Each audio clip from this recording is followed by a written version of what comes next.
요한계시록 12장 5절에서 7절까지 말씀 우리가 읽었는데, 지난 시간에 이제 5절 말씀까지 우리가 상고했죠.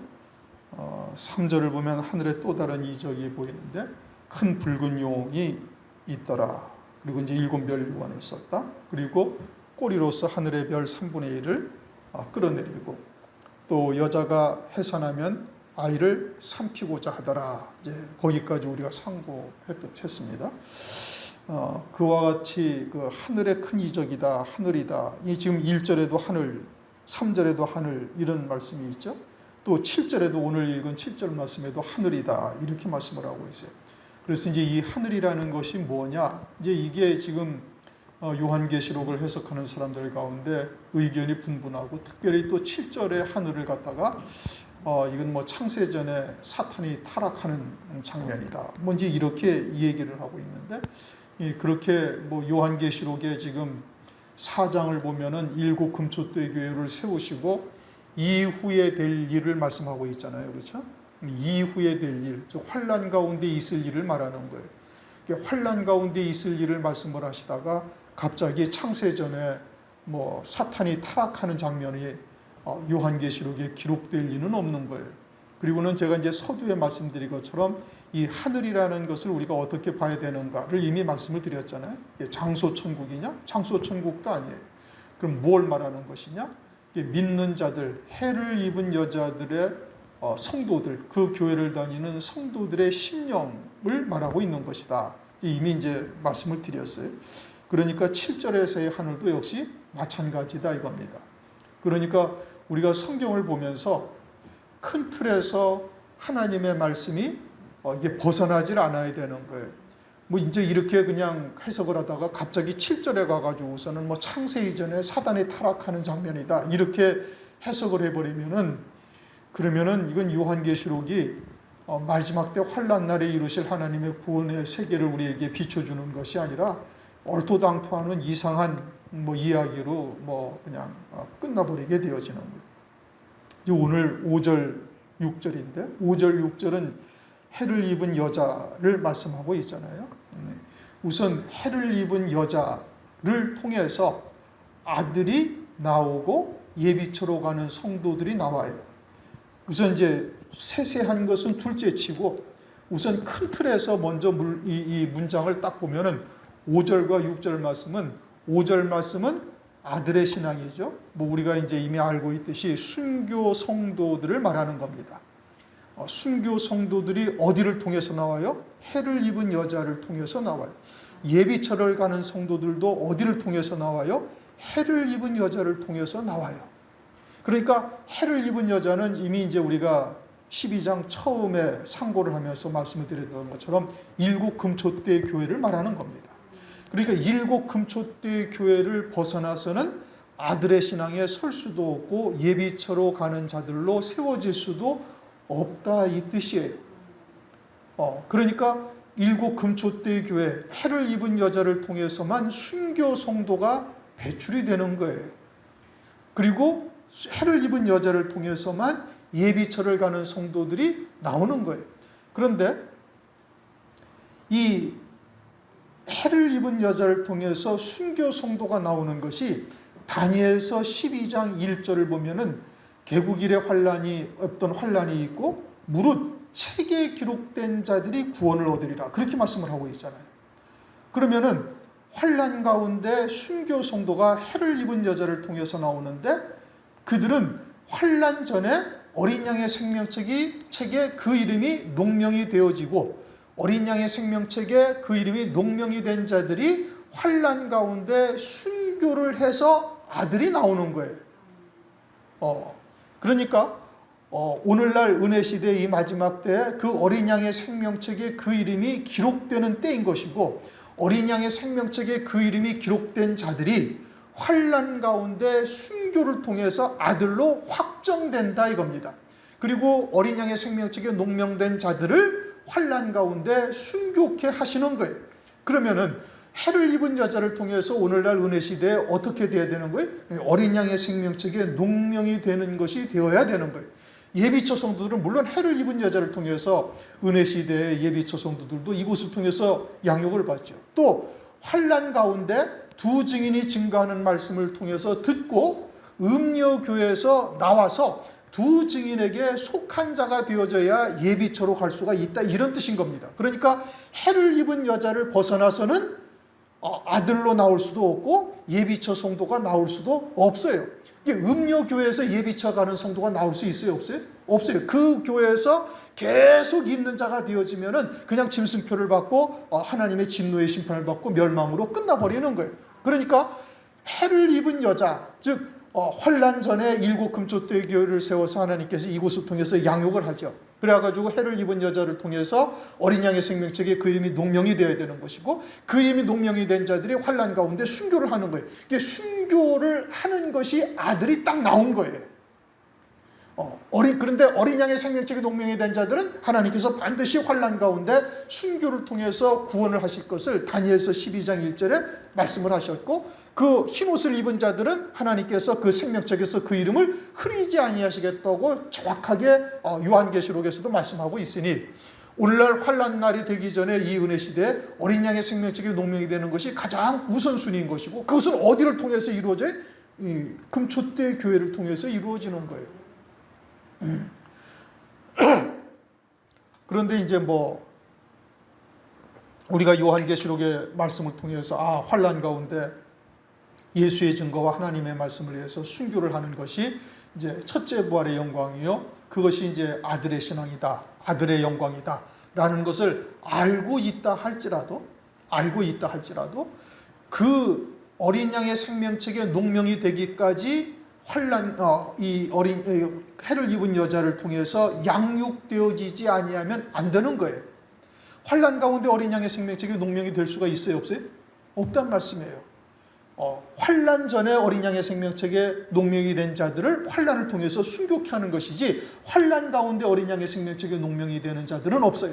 그 다음에 예비처 성도들은 환난 가운데 그 음료교회에서 나와가지고 두 증인에게 속한 자가 되어지면 그들은 예비처로 갈 수 있는 확률이 생겨지는 거예요. 또 이 해를 입은 여자를 통해서 이제 예비처로 가는 성도들이 양육을 받을 수도 있게 되어지는 것이죠.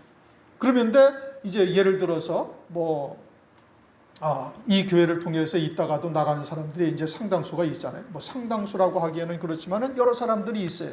나름대로 다 첫째 부활의 영광은 알고 나가는 사람들이 또 있기도 해요. 모르고 나간 사람도 있고, 그런 것이 귀에 들리지도 않은 사람도 있고, 알고 나간 사람도 있단 말씀이에요. 그런데 그 알고 나가신 분들은 이제 대부분 다 시험에 들어서 나갔죠. 그러면 시험에 들어서 나갔다라는 의미는 무엇을 의미하는가? 그것은 아직 깨뜨려지지 않았다, 이 뜻인 겁니다. 하나님의 말씀이 영의 귀를 하나님께서 열어서 들을 수 있도록 은혜를 베풀어 주셨지만, 그러나 그 말씀보다 자기의 감정 또는 자기의 이성이 훨씬 더 우위에 있는 거예요. 그것은 어린 양의 생명책에 절대 농명이 될 수가 없고, 나가서도 농명이 될 수가 있느냐? 그건 있을 수가 없는 일이죠. 그 말씀에 붙들려서 연단되고 깨뜨려지고, 말씀에 붙들려서 자기의 감정도 내려놓고 말씀 앞에 무릎 꿇게 하고 자기의 이성도 무릎 꿇게 할 수 있어야 이게 믿음으로 사는 것이고, 그게 말씀에 붙들려 사는 것이죠. 그러니까 그것을 위해서 이 어린 양의 생명책에 농명될 것을 위해서 지금 이 금초대 교회 해를 입은 여자를 통해서 하나님께서 여러 모양으로 사람을 통해서 또는 여러 가지 환경을 통해서 연단해 가시는 건데, 그와 같은 과정들을 본인들은 좀 이기지 못하고 그냥 튕겨서 나간 거잖아요. 그러면 밖에 나가서 어린 양의 생명책에 농명이 될 수가 있는가? 그건 있을 수가 없는 일이죠. 해를 입은 여자를 벗어나서는 그와 같은 과정은 절대 있을 수가 없어요. 성경을 다시 읽어보세요. 5절, 6절. 여자가 아들을 낳으니. 누가 아들을 낳아요? 해를 입은 여자가 아들을 낳는 거예요. 6절. 그 여자가 광야로 도망가며 거기 예비처로 간다 이거예요. 그러면 어디를 통해서 광야로 가고 어디를 통해서 아들이 나오는 거예요? 이 여자를 통해서. 해를 입은 여자를 통해서. 여기서 벗어나서는 있을 수가 없는 거예요. 일전에도 제가 한번 말씀을 드렸잖아요. 마태복음 25장을 가면은 미련한 처녀들이 있고 파는 자들이 있어요. 저도 예전에는 이 파는 자들에 대해서 정확하게 딱 몰랐는데, 요 근래에 깨달은 거예요. 이 파는 자들이 누구냐? 파는 자들이 말씀은 이제 들은 지식을 가지고 전할 수는 있는데 본인은 그 믿음에 이르지 못한 거예요. 미련한 다섯 처녀도 마지막 때가 되었다는 것은 알고 환난 가운데 예비처나 또는 환난 가운데 순교를 통해서 그와 같은 신앙이 이뤄야 된다라는 것은 아는 자가 혹 될 수 있을지는 몰라도 그 믿음에 이르지를 못했다 이겁니다. 왜요? 해를 입은 여자에게서 벗어난 자가 되어져 있기 때문에 그러는 거예요. 우리가 이 성경을 정확하게 보셔야 돼요. 이건 목사가 개인적인 의견이나 이런 것을 말하는 것이 절대 아니에요, 여러분. 성경이 무엇을 말씀하시고 있는지를 정확하게 깨달아야 되는 것이고 그 말씀 앞에 자기를 철저하게 딱 복종시켜야 되는 것이거든요. 그게 믿음으로 사는 거지요. 그게 자기의 감정이나 자기의 이성을 말씀 앞에 복종시켜 무릎 꿇는 거예요. 그것을 하나님께서 기쁘게 여기시는 것이고 그것을 귀하게 보시는 거예요. 그런데 그것을 이기지 못하고 자기의 감정을 따라서 또는 자기의 이성을 따라서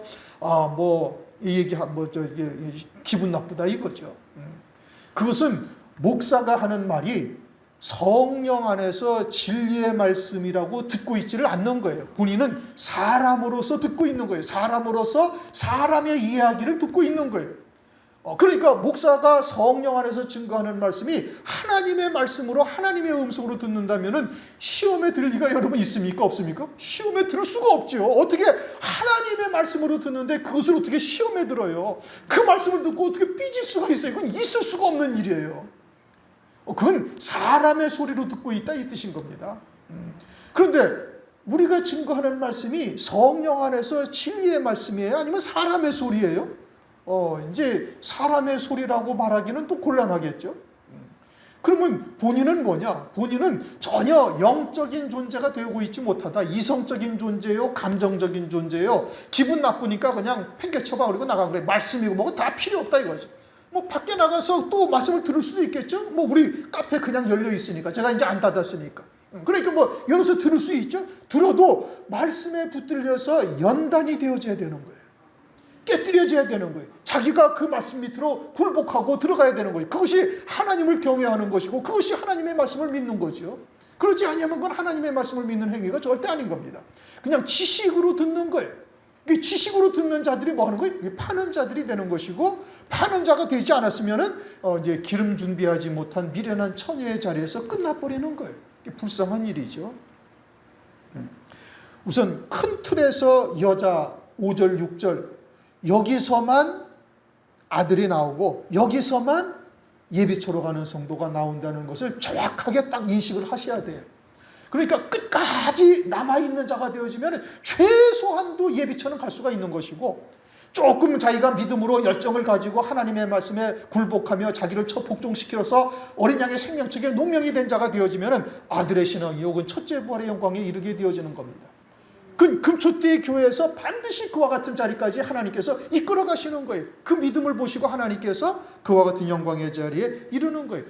어디까지 이르른다고요? 아들의 자리까지 이르는 것이고 환난 날에 두 증인의 자리까지 이룰 수가 있다. 이것을 지금 5절 6절 아주 큰 틀에서 딱 하는 거예요. 여러분 12장은 금초대 교회에 대한 총론입니다. 환난 날에 7년 가운데 있을 모든 일들이 금초대 교회에서 어떤 일들이 있을 것인가를 지금 총론적으로 설명하고 있는 거예요. 13장 가면 누구를 말씀하고 있어요? 적그리스도 짐승을 말하고 있는 거예요. 7년 환난 가운데 이작자가 어떻게 등장을 하고 어떤 일을 할 것인지를 말하고 있는 것이고 12장은 해를 입은 여자를 말하고 있는 거예요. 해를 입은 여자들에게 하나님께서 어떠한 은혜를 베풀어 주시는가를 지금 말씀하고 있는 것이죠. 이 여자가 아들을 낳았다라는 것은 순교했다 이 뜻인 겁니다. 뭐 가운데? 환난 가운데. 그래서 이제 11절을 읽어보세요. 또 여러 형제가 어린 양의 피와 자기의 증거하는 말을 인하여 저를 이기었으니 그들은 죽기까지 자기의 생명을 아끼지 아니하였다. 이게 순교했다는 얘기입니까? 안 했다는 얘기입니까? 순교했다는 거예요. 순교를 해야 아들로서 완전히 확정되어지는 것이고 그리스도의 신부로 딱 확정되어지는 거예요. 그럼 그 안에 어떤 일이 있는데 이제 7절부 이하의 일이 그 심령 속에서 이루어지는 거예요. 이 하늘이 어떤 하늘이라고요? 우리의 심령이란 말씀이에요. 해를 입은 여자들에게 속한 성도들의 심령이 하늘에 속한 자인데 그런데 거기에서 계속해서 어떤 일이 벌어져요? 마귀와 하나님의 미가엘 천사장과 이제 영적인 싸움이 벌어지는 거예요. 그럼 실제로 우리의 심령 속에서 이와 같은 싸움이 벌어진다는 얘기입니까? 마귀와 천사장 미가엘이 싸워요? 아니죠. 이것은 우리의 생각 속으로 역사하는 마귀의 역사와 또 성령의 소욕, 갈라디아서 5장 17절에서 말씀하고 있잖아요. 육신의 소욕과 성령의 소욕은 서로 대적한단 말이에요. 그런데 미가엘이 나타나서 우리를 도와줌으로 말미암아서 능히 이길 수 있게 하시는 거예요. 그러면 미가엘은 무엇을 통해서 우리를 도와주는 거예요? 우리가 이게 다니엘서에서 말씀했어요. 다니엘서에 보면 다니엘서 10장을 보면은 가브리엘 천사가 다니엘이 금식을 시작하며 기도할 때 가브리엘이 즉각 하나님으로부터 응답을 가지고 왔는데 바사국 군 왕들과 함께 있으므로 그 21일 동안 갇혀 있어가지고 나오지를 못하는 거예요. 그때 미가엘 천사장이 와가지고 가브리엘을 도와주므로 다니엘이 비로소 그때서야 하나님의 온전하신 뜻을 깨닫고 믿음으로 딱 섰다 이겁니다. 그러니까 가브리엘은 하나님의 뜻을 증거하는 천사로서 이제 우리에게 이미 알려져 있죠. 미가엘 천사는 그와 같은 하나님의 뜻을 더욱더 공고히 하는 은혜를 우리에게 베풀어 주는 거예요.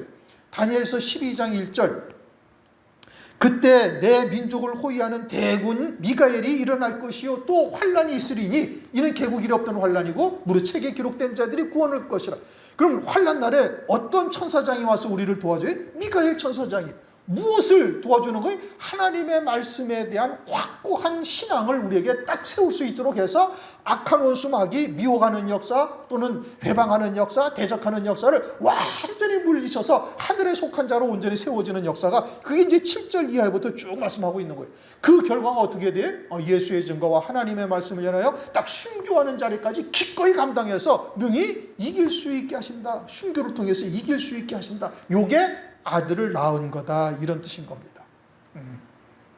하나님의 말씀을 우리가 정확하게 깨달으셔야 되는 거예요. 여자가 아들을 낳으니 이는 장차 철장으로 만국을 다스릴 남자라. 철장으로 만국을 다스릴 남자다. 이것은 순교 성도들에게만 해당되는 거예요. 이들이 첫째 부활의 영광을 입잖아요.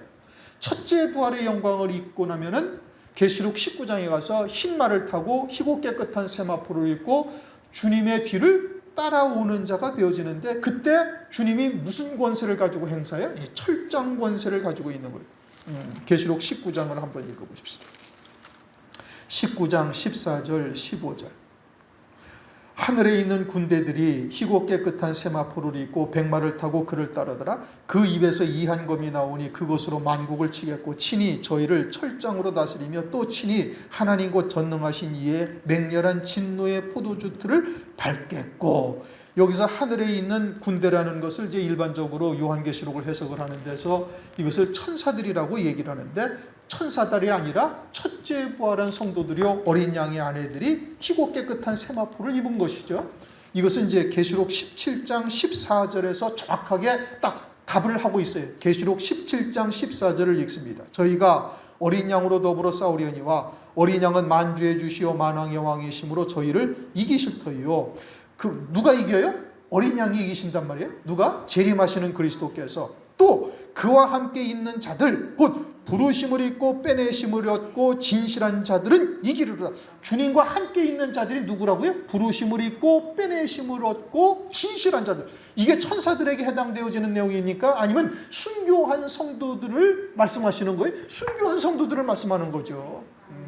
그러니까 계시록 19장에 흰 말을 타고 희고 깨끗한 세마포를 입은 자들이 하늘에 있는 군대라고 그러는데 이것이 천사들을 이야기하는 것이냐? 아니냐? 아니다 이겁니다. 그들은 어린 양이 아니에요. 부르심을 입고 빼내심을 입고 진실한 자들이 이기게 되는 것을 말씀하고 있는 거예요. 그들은 성도들이에요. 첫째 부활의 영광을 입는 성도들, 환난 가운데 순교한 성도들. 그들이 누구예요? 그들이 아들이요. 그들이 철장 권세를 가지고 있는 거예요. 또 아울러서 계시록 11장을 보면은 두 증인이 5절 6절에 하늘을 닫아 비 오지 아니하고 그리고 원하는 대로 여러 가지의 재앙으로 땅을 친다 이렇게 말씀하셔요. 땅을 친다. 11장을 다시 한번 돌아가서 보십시다.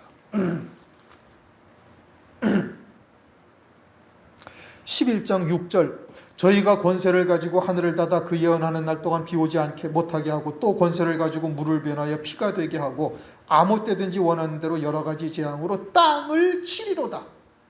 어디를 쳐요? 땅을 친단 말이야. 땅을 친다라는 것은 곧 무엇을 의미하는 거냐? 하나님의 자녀들의 심령을 깨뜨려 버린다 이겁니다. 질그릇 부시듯이 깨뜨려 버려서 예비처로 가는 성도들로 세우든지, 또는 어린 양의 생명책에 그림이 농명이 됐는데 세상의 미련을 끊지 못해서 미적거리는 자들을 미련을 완전히 끊어버릴 수 있도록 깨뜨려 버려서 순교하게 하든지, 이것을 의미하고 있는 겁니다. 그러니까 두 증인이 영적인 철장 권세를 가지는 것을 말하는 거예요.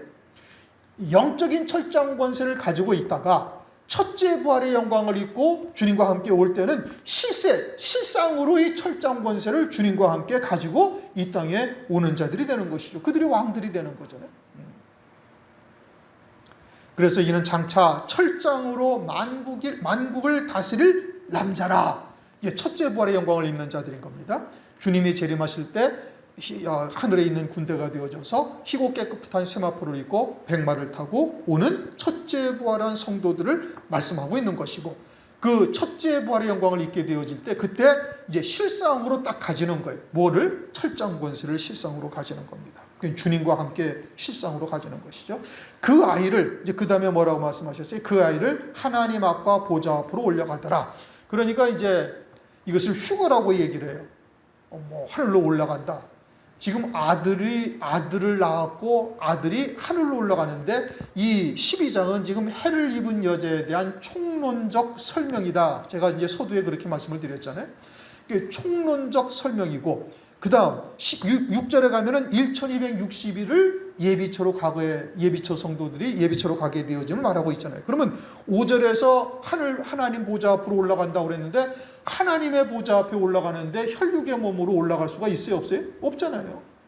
이건 14만 4천의 종들과 순교한 성도들이 하나님 보좌 앞으로 그 영이 올라가고 영혼이 올라가고 있음을 말하는 거예요. 그러니까 5절에서는 한때, 두때, 반때를 통해서 순교한 성도들과 제일 마지막으로 순교한 두 증인, 즉 14만 4천의 종들이 이와 같이 그 영이 하나님 앞과 보좌 앞으로 올려가더라. 그러니까 낳자마자 올라갔다는 뜻이 아니라 그들이 사역할 자들은 사역을 하고 한때, 두때, 반때 순교할 성도들은 그때 순교를 해서, 그래서 하나님 보좌 앞으로 하나님 앞과 보좌 앞으로 올려가더라. 이것을 지금 말씀하고 있는 것이죠. 전 3년 반이 지났다 이 뜻인 겁니다. 그리고 6절은 후 3년 반 예비처 성도들이 한때, 두때, 반때의 예비처로 옮겨지게 되어지는 것을 말씀하고 있는 거예요. 낳자마자 올라간 것이 아니에요. 휴거도 아니에요. 휴거는 혈육의 몸이 그냥 올라가는 건데, 그 혈육의 몸이 올라가서 하나님 앞과 보좌 앞에 이룰 수가 있느냐? 그건 있을 수가 없는 일이죠.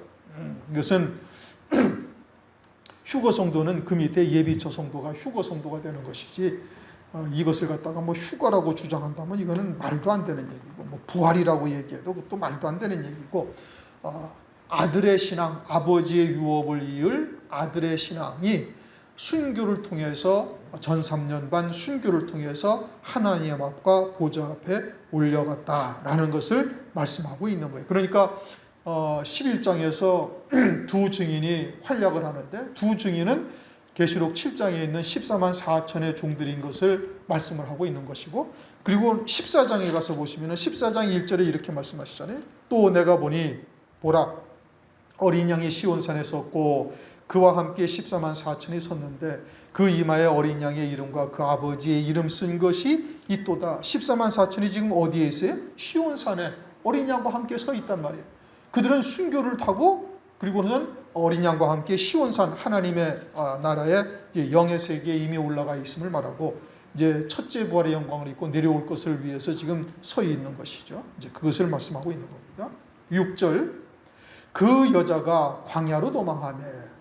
광야로 도망한다. 이미 이제 5절은 전 3년 반 순교 성도들에 대한 내용이고, 6절은 해를 입은 여자 가운데서 이제 여자에 있는 성도들 가운데서 예비처 성도들을 말하는 거예요. 그러니까 전 3년 반 1260일이 지난 것이고, 이제는 후 3년 반 1260일 동안 예비처로 간다 이겁니다. 그런데 이제 여기서 특이한 것이 후 3년 반을 이제 계시록 11장을 보십시다. 11장 2절. 성전 밖 마당은 청량하지 말고 그냥 두라. 이것을 이방인에게 주었음. 즉 저희가 거룩한 성을 42달 동안 짓 밟으리라. 요거는 후 3년 반을 말하는 겁니다. 적그리스도와 거짓 선지자에게 의해서 하나님의 백성들이 짓밟힘을 받게 되어지고 하나님의 성전이 모독을 당하게 되어지는 이와 같은 것이죠. 후 3년 반 들으면 적그리스도가 자기를 하나님으로 경배하게 하고 하나님의 성전에서 예물들이 드는 것을 다 폐하잖아요. 이게 하나님의 성전을 짓밟는 것이고 하나님의 백성들을 유린하는 것이죠. 근데 그것은 뭐라고, 기간을 뭐라고 말씀하고 있어요? 42달.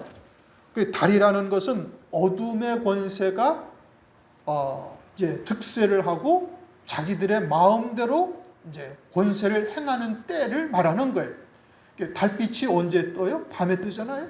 그렇게 달이라는 의미가 그것을 의미하고 있어요. 42달이면 날짜수로 며칠이에요?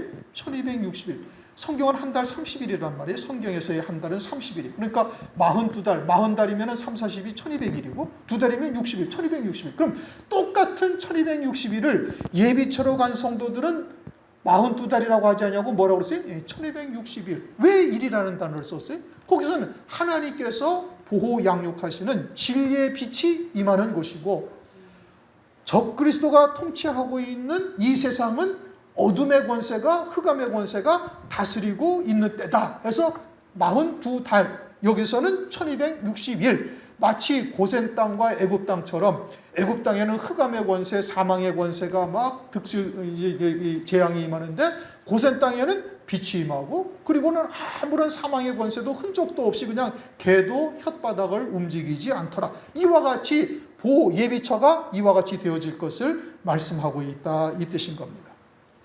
그런데 이 여자가 광야로 도망했다. 이 광야 어디냐? 거기서 1260일 동안 저를 양육하기 위하여 하나님이 예비하신 곳이 있다. 광야로 도망하는데 그곳이 어디냐? 그곳을 어떻게 하나님께서 옮기시냐? 이제 이것이 좀 문제죠. 그런데 14절을 보면 이렇게 말씀하시. 12장 14절. 그 여자가 큰 독수리의 두 날개를 받아 광야 자기 곳으로 날아가 거기서 그 뱀의 낯을 피하여 한때, 두때, 반때를 양육받아. 한때, 두때, 반때, 3년 반이라는 얘기예요. 그렇죠? 3년 반. 한때, 두때, 반때는 순교 성도들에게 하나님께서 사용하셨던 단어예요. 그러니까 한때, 두때, 반때를 예비처에 있는 성도들을 하나님께서 보호, 양육하시겠다라는 간접적인 의미를 담고 있는 것이고, 그런데 그들이 뭘 받아서 날아갔어요? 독수리의 날개를 받아서 날아갔다. 출애굽기 19장 4절을 보면 이렇게 말씀하셔요. 나의 애굽 사람들에게 어떻게 행하였음과 내가 어떻게 독수리의 날개로 너희를 업어 내게로 인도하였음을 너희가 보았느니라.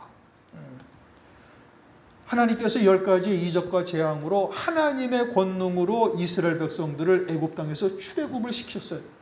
그 출애굽을 시키신 역사를 하나님께서 뭐라고 말씀하시는 거니? 내가 어떻게 독수리의 날개로 너희를 업어 내게로 인도하였음을 너희가 보았느니라. 이게 하나님의 절대적인 권능으로 인도하시는 역사를 독수리의 날개로 너희를 업어서 인도하였다, 이렇게 말씀하셔요. 그러니까 하나님께서 여자가 6절 여자가 광야로 하면서 광야로 도망하는 것을 14절에는 큰 독수리 두 날개를 받아 광야 자기국으로 갔다라는 것은 무엇을 의미하는가? 하나님의 절대적인 권능으로 전 세계에 있는 예비처 성도들을 하나님께서 아주 독수리의 두 날개로 옮기듯이 하나님의 절대적인 권능으로 그들을 옮겨서 간다 이겁니다. 사도행전을 우리 한번 보십시다. 사도행전에 어떤 일이 벌어졌는가 하니 사도행전 8장을 한번 보십시다. 사도행전 8장 26절을 보면 빌립이 에디오피아 내시를 만나서 하나님의 이사야서를 이사야서를 해석을 해주고 그리고서는 세리를 주어요. 이제 그 장면이 26절 주의 사자가 사도행전 8장 26절입니다. 주의 사자가 빌립더러 일러 가로되 일어나서 남으로 향하여 예루살렘에서 가사로 내려가는 길까지 가라 하니 그 길은 광야라. 일어나 가서 보니 에디오피아 사람 곧 에디오피아 여왕 간다기의 국구를 맡은 모든 국구를 맡은 큰 권세 있는 내시가 예비하러 예루살렘에 왔다가 돌아가는데 하면서 쭉 이어서 이제 하다가 이제 세례를 주죠. 세례를 주고 난 뒤에 39절 둘이 물에서 올라올새 주의 영이 빌립을 이끌어간지라 내시는 혼연히 길을 가므로 그를 다시 보지 못하니라. 빌립은 아소도에 나타나 여러 성을 지나다니며 복음을 전하고 가이사랴에 이르니라. 빌립이 예루살렘에서 가사로 내려가는 길로 가다가 거기서 이 에디오피아 국구를 맡은 내시를 세례를 주고 나서 올라오는 길에 하나님께서 빌립을 확 잡아가지고 어디로 가버렸어요? 이 아소도라는 지방으로 빌립을 순간적으로 옮겨버리신 거예요. 그러니까 이와 같이 하나님께서 세계 각지에 있는 예비처 성도들을 하나님이 광야 예비하신 곳으로 그들을 순간적으로 얼마든지 하나님의 권능으로 옮기실 수 있다라는 것을 우리에게 지금 보여주시고 있는 겁니다. 하나님의 주권적인 역사죠. 하나님의 권능으로 이스라엘 백성들을 출애굽을 시키신 것처럼 또 빌립을 이렇게 옮기신 것처럼 하나님이 예비하신 곳으로 옮기신다. 그런데 그 예비하신 곳이 뭐 이제 어떤 사람들은 유럽에 있는 불가리아의 어떤 깊은 산속이다. 뭐 거기에 무슨 천연 동굴이 있고 어쩌고 저쩌고 또는 뭐 한국에 있는 어떤 목사들은 뭐 지리산에 어디가 뭐 있다. 뭐 이런 식으로 얘기를 하는데 사람들이 그렇게 알 수 있는 곳이라면은 마귀도 다 알게 되죠. 그러니까 이곳은 지금 아무도 몰라요. 어디인지 아무도 몰라요. 그러니까 하나님께서 예비하신 특별한 곳이 있고 그곳에서 하나님께서 3년 반 동안 그들을 양육을 하시는데 마치 광야교회와 같이 하늘에서 매일매일 만나를 내리셔서 그들을 갖다가 양육하시면서 또 따르는 반석에서 물을 내실 수도 있는 것이고 전능하신 하나님께서 그와 같이 하나님의 진노의 심판이 이 땅에서 이루어지는 때에 그와 같은 해를 입지 아니하는 곳으로 그들을 하나님께서 인도하시는 역사가 있다라는 것을 우리에게 말씀하고 있는 겁니다. 일곱째 나팔은 하나님의 일곱 진노의 대접이죠. 일곱 진노의 대접의 마지막 일곱 번째 진노의 대접은 요한계시록 16장에서 말씀하시는데 일곱 번째 진노의 대접은 땅이 세 갈래로 갈라지고 그리고서는 하늘에서 중수가 한 달란트나 되는 우박이 떨어져서 이 온 세상의 모든 곳이 다 초토화되어 버립니다. 뭐 한 달란트라는 것은 60kg의 무게가 나가는 거예요. 60kg의 무게가 하늘에서 얼음덩어리가 떨어지면 이 건물 같은 것도 그냥 다 부셔지고 없어지고 땅이 세 갈래로 갈라지니 이제 지하에 있던 용암이 막 튀어 올라가지고 뭐 온 세상은 다 새롭게 옷을 갈아입듯이 갈아입게 되죠. 여러분 요즘은 뉴스를 보시면은 이 공해 문제 오늘날 막 이런 우리나라가 뭐 35, 6도가 보통이고 이런 열대야가 뭐 그냥 거의 한 달 가까이 지속되고 이런 기상이변 뭐 남극, 북극의 얼음이 다 녹아버리고 툰드라 지역의 영구 동토가 녹아가지고 뭐 수만 년 전, 백만 년 전 있던 박테리아가 막 살아난다는 것이죠. 이 기가 막힌 일이 벌어지는 겁니까? 그러니까 이 어떤 병원체가 앞으로 등장할지도 알지도 없다 이런 얘기까지 나오고 심지어는 어떤 기상학자들은 앞으로 7년 안에 기후가 변화가 되지 아니한다면 어마어마한 지금이 가장 지내기가 좋은 때가 될 수도 있다라고까지 이야기할 정도로 이제 기후에 대한 문제가 기후 재앙이 심각한 때가 되는 거예요. 그런데 이제 그때 그러니까 주님이 재림하실 때 마지막 이 진노의 대접이 쏟아지면 어떻게 돼? 지구가 다 뒤집어지는 거예요. 마치 이제 히브리서 1장 10절 이하의 말씀처럼 옷을 갈아입듯이 새롭게 갈아입는 거예요. 새 하늘 새 땅으로 바뀌어지게 되는 것이죠.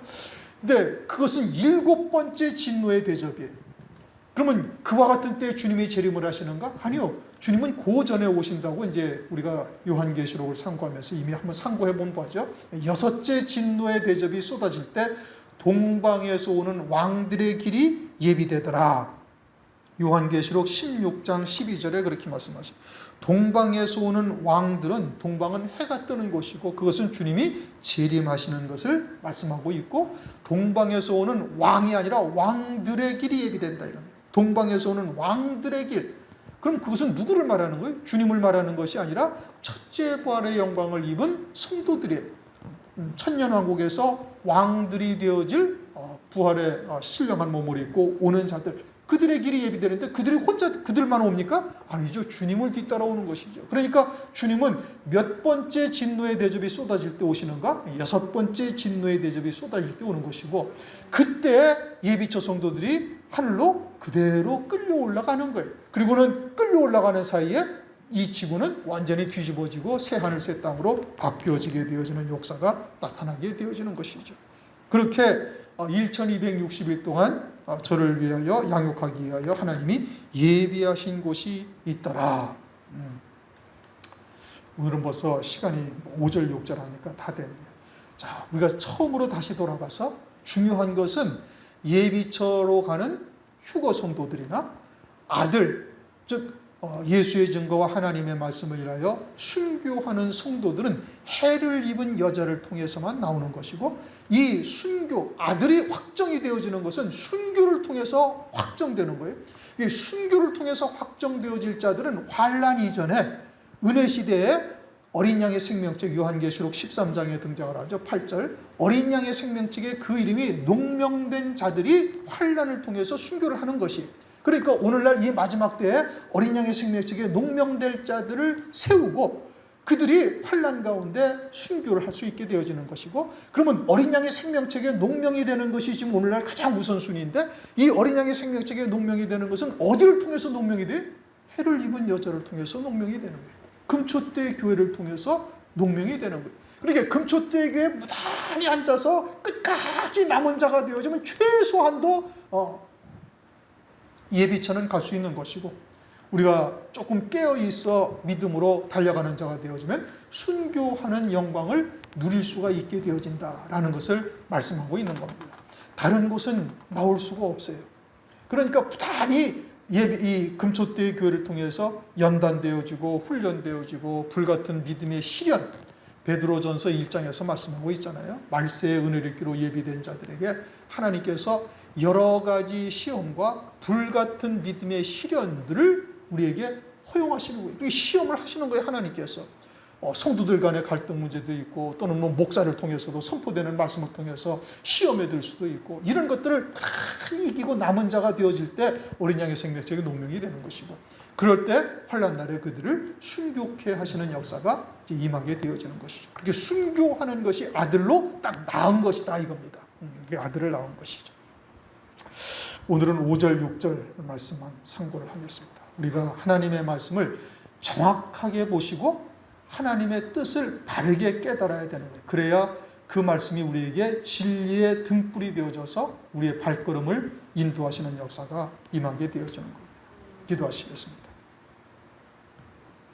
하나님 아버지 감사합니다. 오늘도 요한계시록 12장 5절 6절 말씀을 통해서 해를 입은 여자를 통해서 아들을 낳고 해를 입은 여자를 통해서 예비처로 가는 성도들이 나온다라는 사실을 다시 한번 확인할 수 있게 하심을 감사를 드립니다.